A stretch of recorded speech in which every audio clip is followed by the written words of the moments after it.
안녕하세요. 해드림 출판사 이승훈입니다.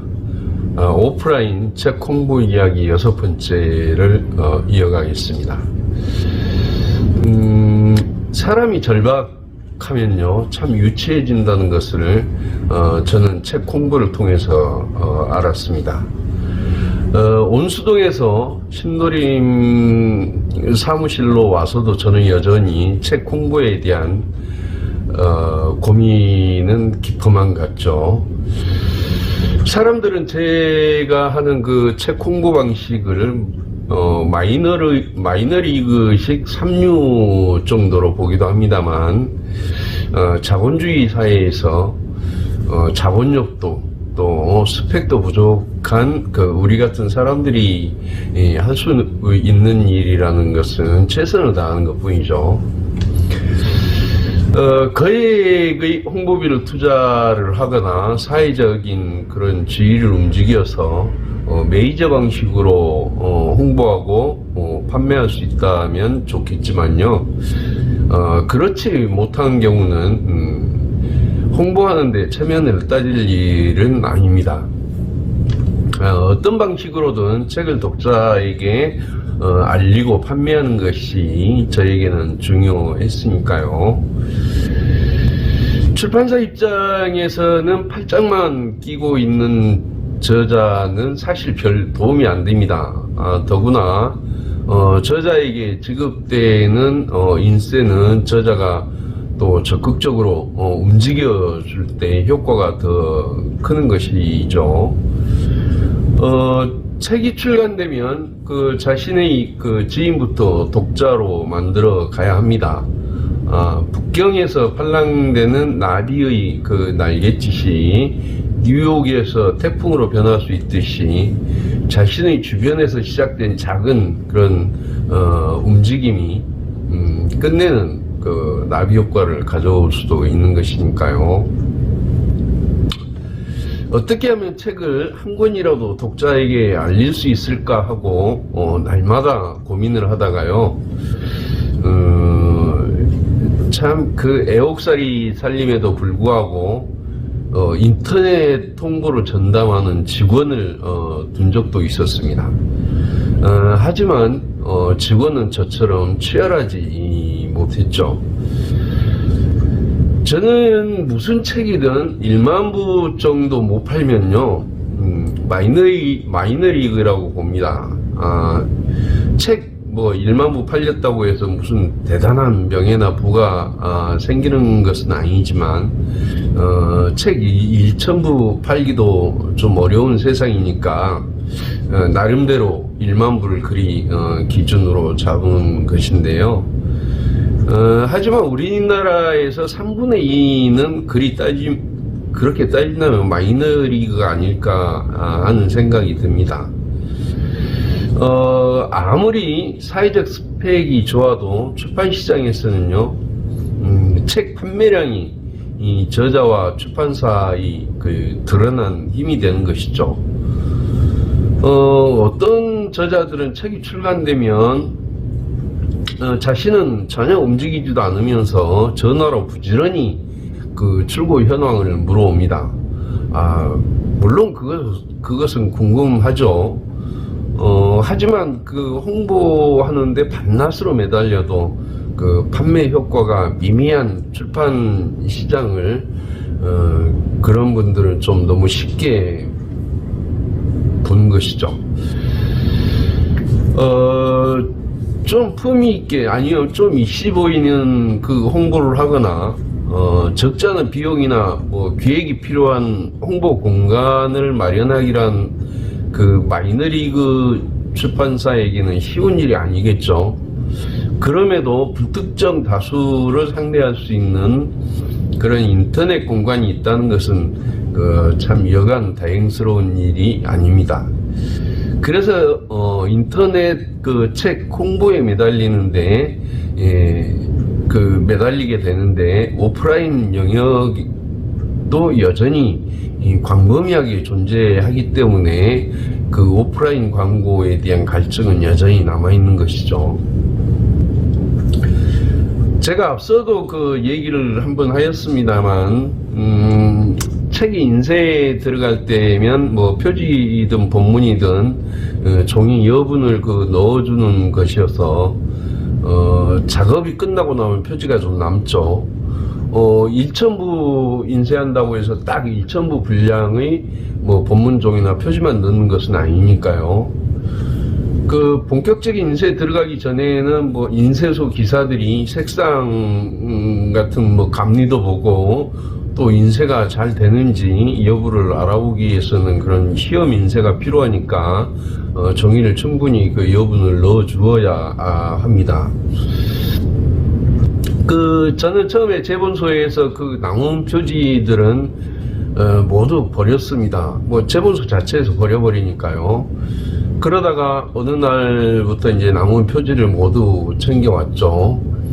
홍보하는데 쓰겠다고 제본소에 그 말을 했더니 이후부터는 꼬박꼬박 그 남은 표지를 챙겨줬습니다. 그 표지가 이렇게 표지면으로 되어 있으면 대부분 표지에는 그 부분 실크, 뭐 실크 인쇄라고도 하죠. 그런 게 들어가 있어서 참 예쁘게 보이는데요. 그런 이 예쁜 표지들을 버리기는 참 아깝죠.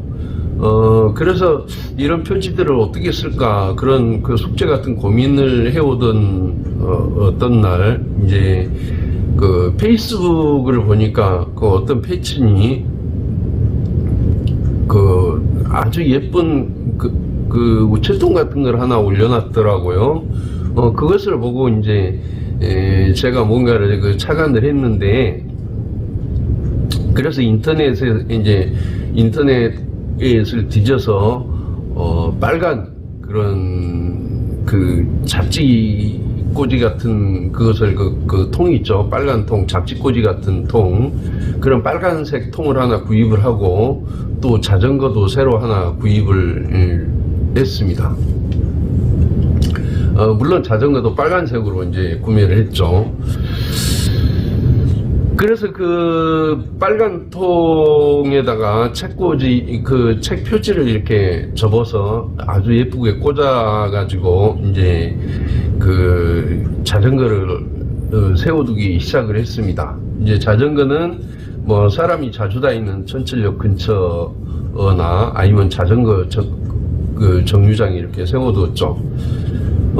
그러다 보니까 지나가는 사람들이 뭐 하나둘 이제 책 표지를 이제 꺼내 가더라고요. 그래서 또 일주일이면 또 새로운 책 표지를 갖다 꽂아 놓고 또 다른 또 표지로 꽂아 놓고 그렇게 계속 채워 나갔습니다. 한마디로 아주 원시적인 그런 홍보 방법이죠. 오프라인에서 적당한 그 광고 영역이 없는 그 당시 우리한테는 그 자전거로 확보하는 그 작은 공간이 저에게는 아주 소중했고 또 한편으로는 고맙기도 했습니다. 사람들이 모일 만한 곳에 그 책 표지를 쌓아두기도 했습니다만은 자전거 이용이 그나마 간편하고 아주 깔끔한 홍보 방법이었습니다. 출판사가 저자에게 책을 만들어만 주고 끝낼 일은 아니어서 그 책 단 한 권이라도 독자에게 알려주고자 그 몸부림을 쳤던 것이죠.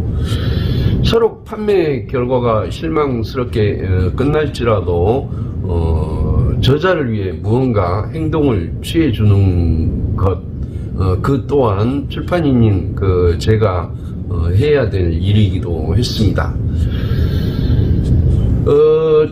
제 딴에는 이제 그런 것을 프로의식이라고 늘 생각을 하고 있었죠.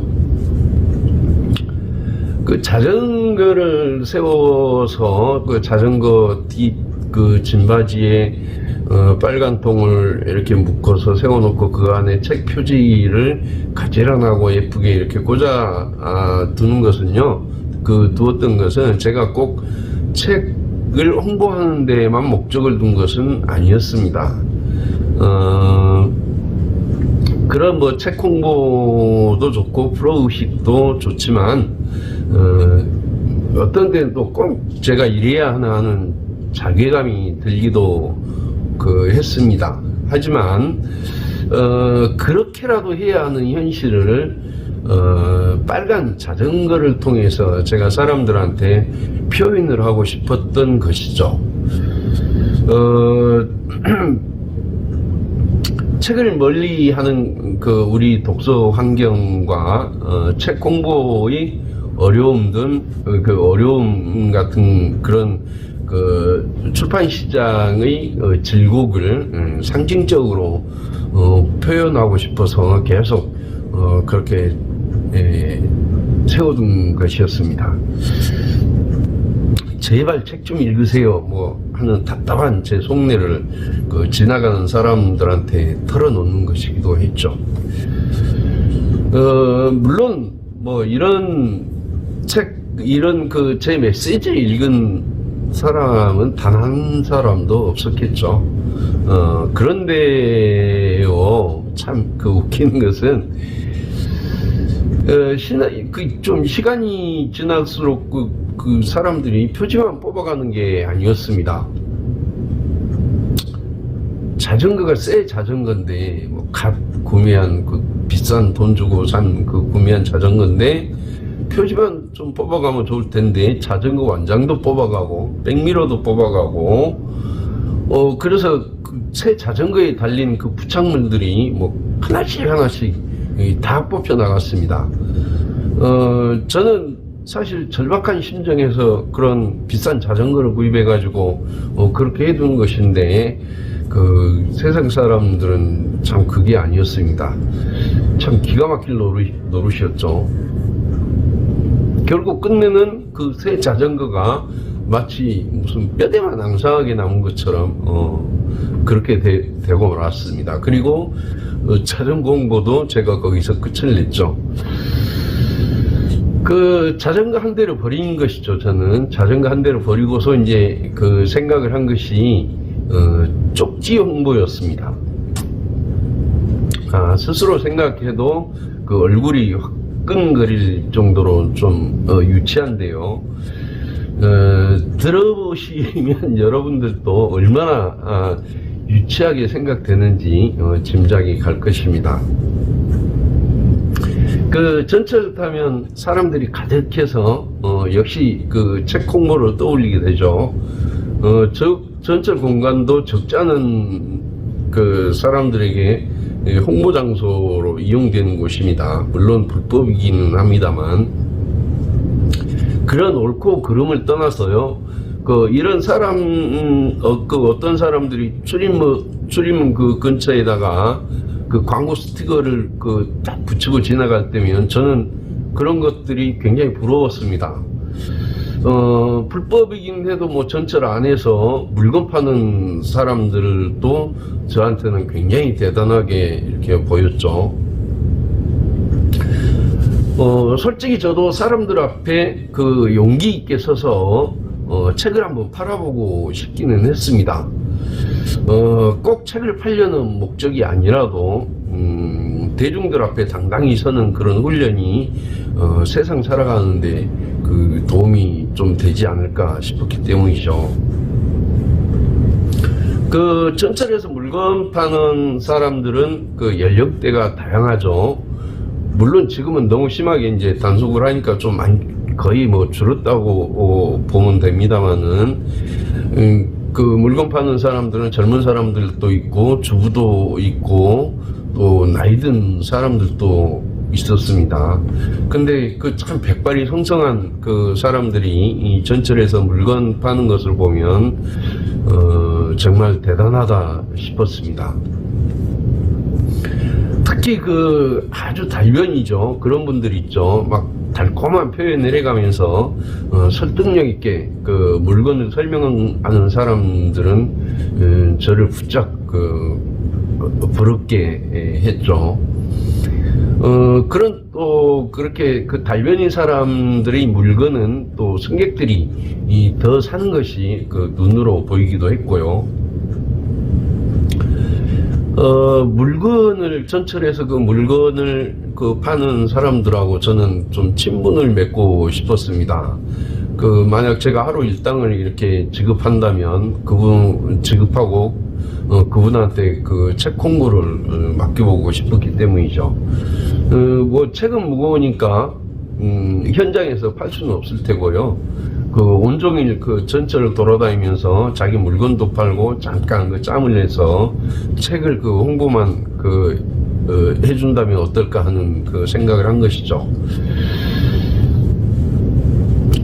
전철에서 물건 파는 이야기 가운데요, 여러분들도 잘 알고 있겠습니다만은 희망의 다음 칸이라는 이야기가 있습니다.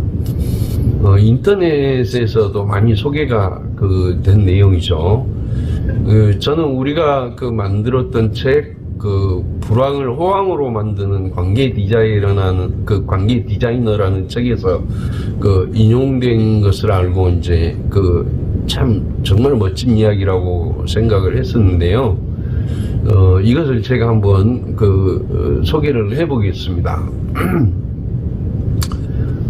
지하철 타고 가는데 점잖게 생긴 아저씨 한 분이 큰 트렁크 같은 것을 끌고 가다가 멈췄습니다. 안녕하십니까? 가시는 동안 좋은 정보를 하나 드리려고 이 자리에 서 있습니다. 듣기가 불편하신 분은 제 입을 틀어막아 주시기 바랍니다. 안 그러신 분은 잠깐만 들어주시면 감사하겠습니다. 저는 무엇하는 사람일까요? 정답은 판매하는 사람입니다. 그렇다면 무엇을 판매하는 사람일까요? 질문을 마친 아저씨가 트렁크에서 뭔가를 꺼냈습니다. 기다란 플라스틱 막대기에 솔이 여러 개 붙어 있었는데, 이게 무엇일까요? 네, 칫솔입니다. 뒷면을 보겠습니다. 뒷면에는 영어로 쓰여 있네요. 왜 그럴까요? 네, 수출했다는 이야기죠. 그렇다면 제가 이 물건을 왜 들고 나왔을까요? 망했다는 이야기죠. 그럼 이건 얼마일까요? 세계의 단돈 1,000원입니다. 무지막지하게 저렴하죠. 자, 그럼 여기서 퀴즈 나갑니다. 제가 여기서 몇 개나 팔 수 있을까요? 정답은 잠시 후에 공개하도록 하겠습니다. 아저씨가 이제 그래놓고 물건을 팔기 시작을 했습니다. 그리고는 조금 지나서 이제 승객들을 향해서 물었죠. 자, 제가 몇 개를 팔았을까요? 정답은 4개입니다. 그럼 제가 얼마를 벌었을까요? 그렇죠. 4,000원 벌었습니다. 그럼 제가 실망했을까요? 아니요, 절대 실망하지 않았습니다. 다음 칸이 또 있거든요. 아저씨가 웃으면서 이야기를 하니까 전철 안에서는 키득키득 하는 웃음소리가 나왔고요. 추가로 칫솔을 구입하려는 사람들이 1명, 2명 늘어나기 시작했죠. 판매가 끝나고 다음 칸으로 이동하기 전에 아저씨가 또 말했습니다. 요즘 경제가 많이 힘들다고 하는데 희망 잃지 마시고 행복한 부자 되셨으면 좋겠습니다. 감사합니다. 이렇게 아저씨는 정중히 인사를 마치고는 유유히 사라졌습니다. 그분은 분명 칫솔을 파는 판매원이었지만 칫솔만 파는 것이 아니라 희망도 함께 파는 희망 전도서였던 것이죠. 그 희망이 사람들의 마음을 움직여서 칫솔까지 구입하게 만든 것이고요. 외출할 때 저는요, 전철이나 버스를 이용하는 편입니다. 이 앞에서도 제가 승용차를 움직이지 않는 이유를 말씀드렸습니다만은, 아무튼 저는 밖을 나가면 무조건 전철이나 버스를 이용을 하는데요. 사무실을 나설 때마다 이제 우리 책을 이제 한 권씩 들고 나가죠. 그리고 전철을 타고 가면서 책 표지가 사람들에게 잘 보이도록 이렇게 들고 서 있거나 뒤에 있는 사람들이 잘 볼 수 있도록 책을 뒷짐 자세로 들고, 또 계단을 올 때도 그렇게 뒤에다 뒤에 오는 사람들이 제가 들고 있는 책 표지를 바로 쳐다볼 수 있도록 그렇게 들고서 계단을 오르거나 에스컬레이터를 탑니다. 전철 내부나 전철 그 스크린도 광고도 있죠. 하지만 그것은 우리가 하기에는 너무나 그 비용이 비싸고요. 저는 또 이런 생각도 했습니다. 그 공원 의자에 앉았거나 버스 정류장에 앉았거나 또 버스 의자에 앉았거나 길을 가거나 할 때요, 옆에 앙증맞은 카드 하나가 떨어져 있다면, 그리고 그 카드에 그 무슨 글인가 쓰여 있는 것 같다면 그것을 주워서 읽어보고 싶은 그런 충동이 생기지 않을까 그런 생각을 했습니다. 참 유치한 생각입니다만은 책 홍보가 절박하다 보니까 이제 거기까지 나간 것이죠. 하여튼 제가 반복해서 말합니다만은 그 책을 서점에만 내놓으면 독자들이 알아서 사줄 것 같지만 절대 아닙니다. 하루에도 쏟아지는 신간이 숱할 텐데, 정신없이 바쁘게 살아가는 사람들이 내 책이 나왔는지 어쨌는지 전혀 알 수가 없는 것이죠. 알기 전까지는 관심도 없는 것이고요. 인터넷 서점에서 오늘 무슨 신간이 나왔는지 일부러 그 구석구석 뒤져보지 않는 바에는 나와 전혀 관계없는 그런 사람의 출간 소식을 알 수가 없는 것이죠. 하지만 저자들은 그 책이 서점에만 나가면 금세 구매로 이어지는 줄 압니다. 오늘 또 어떤 또 저자 한 분이 엊그제 책이 나왔는데 요즘 책 좀 잘 나가느냐고 이렇게 전화를 걸어와서 참 대답을 해드리기가 민망했습니다만은, 더구나 또 그 특별한 신간이 아니고는 그 신간은 대부분 서점 매대가 아닌 그 책장에 이렇게 꽂혀 있는 것이죠. 그래서 그런 엽서를 생각을 하다가 저는 그 시간이 나는 대로 그 아주 예쁜 엽서들을 이제 한 200장 이렇게 이제 만들었습니다. 그래서 사람들이 모이는 그런 이제 공원 같은 곳을 이제 찾아다니면서 눈에 잘 띄는 곳에 이제 하나씩 슬쩍 놓아두기도 했죠. 또 이것을 가방이나 호주머니에 넣고 다니다가 택시를 타거나 아니면 택시를 타면 택시 뒷자리에, 버스를 타면 버스 자리, 내가 앉았던 자리에, 전철을 타면 전철 자리에도 슬그머니 그런 그 엽서를 놓고 내렸습니다. 저는 안양천이나 한강을 따라서 자주 트레킹을 하는데요. 그 안양천이나 한강 곳곳에 설치된 그 휴식 공간도 저한테는 우리 책을 홍보하는 공간이었습니다. 그래서 그런 공간에다 그 작은 엽서를 엽서나 또는 이렇게 신간 표지를 적어서 의자 같은 곳에 이렇게 놓아두고 이제 오기도 하고 그랬죠. 그러면은 제가 엽서에는 뭐라고 적었을까요? 제 딴에는 약간 호기심을 자극한다고 그 짧은 글을 적었습니다. 하지만 참 이거를 소개를 해드려야 될지 참 제 얼굴이 화끈거립니다만, 그래도 기왕 제가 한 거니까 제가 쪽지에 썼던 글을 한번 소개를 해보겠습니다. 김 교수님, 인문학 산책이라는 책이 있습니다. 이 책 젊은이들에게 아주 유익한데 우리 경민이에게도 추천 좀 해주세요. 너무 책을 안 읽어요. 교수님이 추천해주면 읽을 거예요. 그리고 경민 엄마 드림, 이렇게 메모를 적거나 우리 가족을 위해 늘 애쓰는 당신께 감사해요. 인터넷에서 우연히 이 수필집을 알게 되었는데 오늘 그 퇴근하면서 한 권 주문해 주세요. 꼭 읽고 싶어요. 떠난 그대 서랍을 열고라는 수필집이에요. 그리고 이제 뭐 당신이 아내가 뭐 그렇게 뭐 썼겠죠. 끝에는. 하여튼 이런 메모들을 다 소개를 하자면요, 제 날씨 너무나 뜨거워지니까 이 두 개만 소개를 합니다. 하여튼 유치찬란하지만 어쩌겠습니까?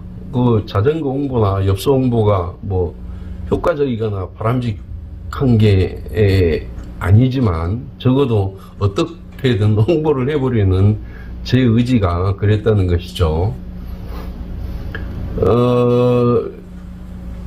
글을 쓰고 출판을 하고 또 홍보에 관심이 있는 저자라면요, 반드시 스토리텔링을 공부할 필요가 있습니다. 스토리텔링을 공부를 하면 필요한 콘텐츠를 개발하는 데 도움이 되기 때문이죠. 물론 저도 깊이 공부를 해야 할 분야입니다. 책 공부를 하면서 저는 자주 스토리텔링을 떠올립니다. 책 내용을 가지고 홍보를 하는 것이 아니라, 책 자체 내용을 가지고 홍보를 하는 것이 아니라, 책 내용과 무관하더라도 책에다 스토리텔링을 입히는 것이죠. 여기서 제가 말하는 스토리텔링은 전문적인 스토리텔러들이 정의하는 그런 스토리텔링이 좀 아닐 수는 있습니다. 어쩌면 제가 말하는 스토리텔링은 그런 스토리텔링을 벤치마킹한 것이라고도 볼 수가 있죠. 아까 제가 이야기한 엽서 홍보가 스토리텔링을 벤치마킹한 것이라고 봐도 무방할 것입니다. 아직 저도 스토리텔링 책 홍보에 스토리텔링을 책 홍보에 적용할 줄은 모릅니다만 고민은 항상 하고 있습니다. 연구를 하다 보면 꼭 그런 스토리텔링이 나오겠죠. 저는 책을 물건으로 취급하는 것을 몹시 싫어합니다만, 스토리텔링에서는 책을 하나의 물건 혹은 상품으로 봐서요, 내용이나 독서의 가치와는 전혀 별개로 한 권의 책에다 이야기 혹은 사연을 더 씌워서 이야기나 사연을 앞세울 수는 있겠죠. 사실 책 내용만 가지고 홍보하려면 금방 한계에 부딪히고 맙니다. 아무리 아주 장황하게 홍보를 해도 이 책 정말 읽을만 합니다. 읽을만 하다, 이 한마디로 다 함축되는 것이죠.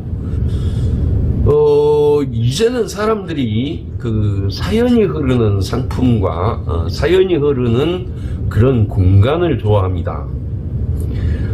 스토리텔러로 활동하는 주인석 작가는요, 다소 혐오시설로 느낄 수 있는 하수처리장을 교육적으로 스토리텔링을 했는데요, 이 하수처리장으로 유치원생들을 쉴 새 없이 끌어들이는 명소로 탈바꿈시켰습니다. 이것을 달리 생각을 해보면요, 따분하게 이를 데 없는 책에다 스토리텔링을 입혀서 사람들이 몰려오도록 할 수도 있지 않겠습니까? 주인석 작가는 단순한 그런 자연 경관만 있는 바닷가에도 스토리텔링을 입혀서 인간의 감성적인 스토리를 지닌 그런 바닷가로 거듭나게 하였죠. 이런 곳에 사람들이 발길이 늘어나는 것은 당연한 일 아닐까요?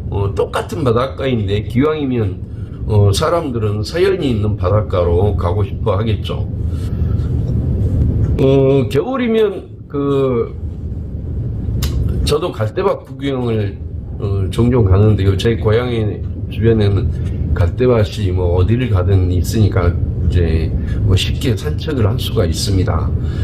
그 순천만을 비롯해서 우리나라 갈대밭은 아주 많죠. 누군가 어느 갈대밭으로 갈까 이렇게 고민을 하는데, 뭐 예를 들어서 어떤 가슴 아픈 이야기가 쓰인 갈대밭이 나온다면 사람들은 바로 그곳으로 결정을 하겠죠. 아무튼 요즘 현대인은요, 그 상품 자체 가치보다 감성을 흠뻑 적셔주는 그 사연이 깃든 상품이라면 더욱 빠져들게 됩니다. 무엇이든 그 결핍의 갈증을 느꼈던 과거에는 그 상품 그 자체가 사람들의 그 관심을 끌었습니다. 따라서 기업들은 그때 그 품질의 가격이나 또 차별화에서 그 승부를 걸었었던 것이죠. 하지만 그 다양한 상품이 쏟아져 나오고 경쟁이 그 치열해진 현대에서는 품질과 가격만으로 사람들을 만족시킬 수는 없는 것이죠. 감성 정치라는 말이 있잖아요. 정치도 국민에게 잘 판매를 하려면 국민의 그 선한 감성을 자극을 해야 합니다. 사는 것도 고단한데 악한 그런 감성을 자극하는 정치인은 그 생명이 오래가지 못하겠죠. 방송이나 신문이 그 쏟아내는 광고에서 보듯이 현대 상품 시장은 희망과 감성이 지배를 합니다. 사람들은 이성이 아닌 감성, 또 머리가 아닌 가슴으로 상품을 택하는 것이죠. 사람들은 상품 자체를 구매하는 것이 아니라 상품이 들려주는 그런 사연을 구매한다는 의미죠. 사람들이 구매욕을 충동하는 요인은 그런 해박한 지식과 논리적 설득이 아니라 감성 바이러스가 담긴 그런 이야기, 즉 스토리입니다. 따라서 책을 홍보하는데도 스토리텔링을 적극적으로 활용해야 한다는 것이죠. 스토리텔링을 깊이 공부해서 자신의 그 책을 내용과는 별개로 베스트셀러로 만들 수 있을 거라고 한다면 절대 허황된 말은 아닐 거라는 생각입니다. 특히 자신이 쓴 글에 대해 그런 자신이 없다면 그 훌륭한 스토리텔링으로 자신의 부족한 부분을 보완할 수도 있겠죠. 적어도 자신의 책이 조금이라도 그 빛이 발하기를 원한다면 스토리텔링을 공부해 보기를 저는 적극적으로 추천을 합니다.